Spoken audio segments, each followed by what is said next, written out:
Hello students, आज हम पढ़ रहे हैं कक्षा 9वीं की गणित विषय की प्रश्न बैंक के अध्याय 4 के महत्वपूर्ण प्रश्न जो कि आपके प्रश्न बैंक में दे रखे हैं और आपके एग्जाम के लिए बहुत ही महत्वपूर्ण है। तो शुरू करते हैं। इसमें जो प्रश्न नंबर पहला दे रखा है, के किस मान के लिए x बराबर 2 y बराबर 1 समीकरण 2x धन 3y बराबर k का एक हल है। तो इसको हम हल करेंगे।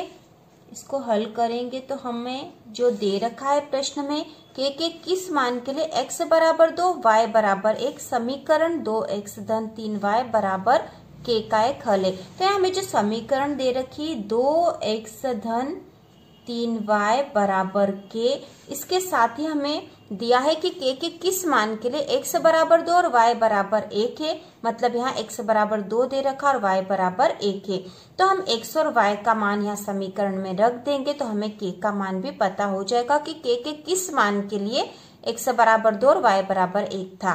तो x बराबर 2 और y बराबर 1 हमें यह समीकरण में रखना है। तो यहाँ हम लिखेंगे, दिया है x बराबर 2 y बराबर 1। अब हम यहाँ लिखेंगे x और y का मान समीकरण में रखने पर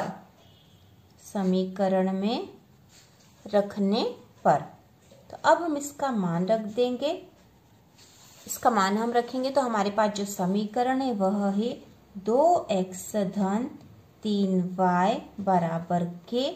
तो यहाँ 2x का मान है यहाँ पर 2, तो x का मान हमने 2 लिख दिया है, धन 3, y का मान है 1, तो y का मान हम 1 रख देंगे बराबर है k।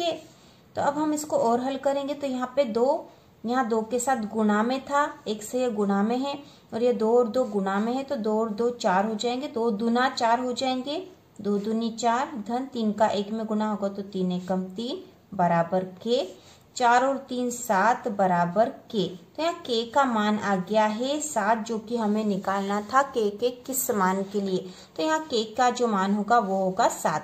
तो हम यहाँ आंसर लिखेंगे, आंसर बराबर 7, क्योंकि हमें k का मान निकालना था तो k का मान 7 है और ये इसका आंसर है। बाद अगला प्रश्न है, यदि बिंदु 3 4 समीकरण 3y बराबर ax धन 7 के आलेख पर स्थित है तो a का मान क्या है। तो ये हमें a का मान ज्ञात करना है और ये हम प्रश्न बैंक के इम्पोर्टेंट क्वेश्चन दे रखे हैं जो कि अध्याय 4 के हैं। तो इसको हल करेंगे हम। तो यहाँ जो दे रखा है, यदि बिंदु 3 4 समीकरण 3y बराबर ax धन 7 के आलेख पर स्थित है तो a का मान क्या है। तो यदि बिंदु 3 4 समीकरण 3y बराबर ax धन 7 के आलेख पर स्थित है तो इस समीकरण को संतुष्ट करेगा। तो हम यहाँ लिखेंगे, यदि बिंदु 3 4 समीकरण 3y बराबर ax धन 7 के आलेख पर स्थित है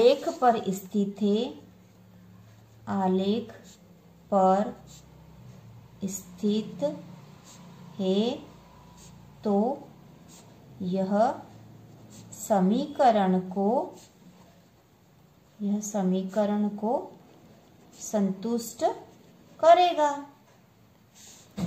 संतुष्ट करेगा। इसका मतलब ये हुआ कि ये जो बिंदु है यह x है, x वाले अक्ष पे, इसलिए x वाला बिंदु है, ये y का है और यह समीकरण में भी यहाँ पे y और x दे रखे हैं तो इसके मान यही होंगे। इसलिए हम यहाँ लिखेंगे, इसलिए x बराबर 3, यहाँ पे जो आगे वाला बिंदु x का होता है तो x बराबर 3 तथा y बराबर 4, तो पीछे वाला बिंदु y होगा, ये x का होगा और y का होगा, तो x बराबर 3 और y बराबर 4 होगा।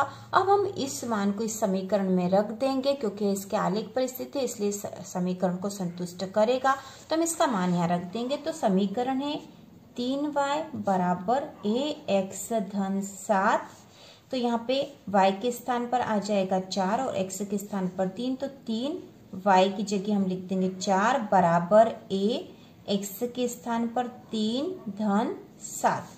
तो यहाँ गुणा कर देते, इस समीकरण को हल कर लेंगे तो इनका गुणा होगा आपस में, 3 चौक 12 बराबर a का 3 में गुणा होगा तो 3a धन 7। अब यहाँ पे हम 12 और ये 7 को इधर ले आएंगे तो ये ऋण का 7 हो गया, धन का था, बराबर के इधर आया तो ऋण का हो गया, बराबर 3a। हम इसे 7 घटा देंगे तो यहाँ आ जाएगा 5 बराबर 3a। अब हमें a का मान निकालना है तो हमें इस 3 को यहाँ बट्टे में ले आएंगे तो 5 बट्टा 3, ये a जो है इसके साथ गुणा में था तो यहाँ बराबर के इस तरफ आएगा तो ये बट्टे में आएगा, तो 5 बट्टा 3 बराबर a। तो a का मान हो गया 5 बट्टा 3 और यही इसका आंसर है। हमें a का ही मान निकालना था तो हम लिख देंगे आंसर बराबर 5 बट्टा 3। इसके बाद अगला जो प्रश्न है वह है बिंदु 2,14 से होकर जाने वाली एक समीकरण लिखिए। तो यहाँ हमें केवल एक समीकरण लिखनी है जो कि बिंदु 2,14 से होकर जाएगी। तो यहाँ यदि 2 और 14 जो बिंदु दे रखे हैं उनसे जाने वाली एक समीकरण है। तो यहाँ पे हमें पता ही है कि x क्या होगा, आगे वाली संख्या x का मान है और पीछे वाली संख्या y का मान होगी। तो यहाँ हम लिखेंगे, हमें केवल एक समीकरण लिखना है, एक समीकरण लिखना है यहाँ पे केवल। तो बिंदु 2,14 से होकर जाने वाली समीकरण में x बराबर 2, आगे वाली संख्या x होगी, तथा y बराबर 14। ठीक है, 14 होगा, ऐसा हम लिख देते हैं पहले। अब हमें एक समीकरण बनानी है तो हम आसानी से बना सकते हैं क्योंकि हमें पता है कि x बराबर 2 है, y बराबर 14 है। तो हम यहाँ समीकरण बना के लिख सकते हैं। यदि हम केवल x और y करें तो हमें पता है कि x तो 2 है और y 14 है, तो x धन y कर रहे हैं, हम एक समीकरण बना देते हैं x धन y बराबर, तो x धन y मतलब 2 धन 14 बराबर हो गए 16। तो एक समीकरण बन गई। ठीक है, एक समीकरण बन के इस प्रकार की हम कई समीकरण बना सकते हैं, लेकिन हमें एक ही बनानी थी तो हमने बहुत आसान सी समीकरण x धन y बराबर 16, क्योंकि x का मान 2 है और y का मान 14 है और दोनों को जोड़ देंगे तो 16 हो जाएंगे, तो यह होगी समीकरण। तो ये हमने समीकरण बना दी और यही इसका आंसर है। इसके बाद जो अगला प्रश्न है, F बराबर 9/5 C धन 32 फ़ारेनहाइट को सेल्सियस में रूपांतरित करने वाला एक रैखिक समीकरण है। मतलब यह एक रैखिक समीकरण है जो कि फ़ारेनहाइट को सेल्सियस में रूपांतरित कर देता है, फ़ारेनहाइट को सेल्सियस में रूपांतरित कर देता है। अब यहाँ आगे दे रखा कि यदि ताप C बराबर 30 सेल्सियस में है तो F का मान मतलब फ़ारेनहाइट में ताप क्या होगा।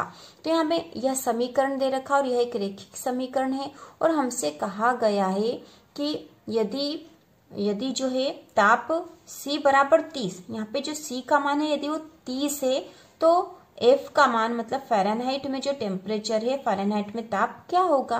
तो हमें यहाँ C का मान रखना और C का मान इस समीकरण में रख देंगे तो फ़ारेनहाइट में ताप आ जाएगा। तो इसको हल करते हैं, हम इसको हल करेंगे तो सबसे पहले हम समीकरण लिख देते हैं, F बराबर 9/5 C धन 32, यह हमारा समीकरण है और हमें दे रखा ताप C बराबर 30।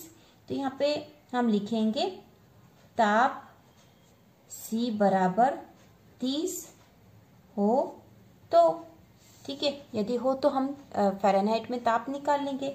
तो यहाँ पे हम लिख देंगे F बराबर 9/5 और C के स्थान पर हमने लिख दिया 30 धन 32। को हल कर लेंगे तो ये यहाँ पे गुणा में है तो आपस में कर सकते हैं, तो हम काट देंगे 5 एकम 5, 5 छंग 30। तो F बराबर यहाँ हो जाएगा 9 का 6 में गुणा होगा तो 9 छंग 54 धन 32। तो F बराबर हो गया, इन दोनों को जोड़ देंगे, 4 और 2 6 और 5 और 3 8 मतलब 86 फ़ारेनहाइट। तो हम जो है उत्तर हमारा आ गया है, जो फ़ारेनहाइट में ताप होगा 86, तो इसका आंसर होगा 86 फ़ारेनहाइट, क्योंकि फ़ारेनहाइट में टेम्परेचर है इसलिए हम लिखेंगे 86 फ़ारेनहाइट। तो इस प्रकार ये हमारे प्रश्न बैंक के प्रश्न हम कर रहे हैं अध्याय 4 के, और इसका अगला पार्ट अगले वीडियो में बनेगा। तो इसी प्रकार के और वीडियो देखने के लिए, वार्षिक परीक्षा की तैयारी के लिए चैनल को सब्सक्राइब कीजिए।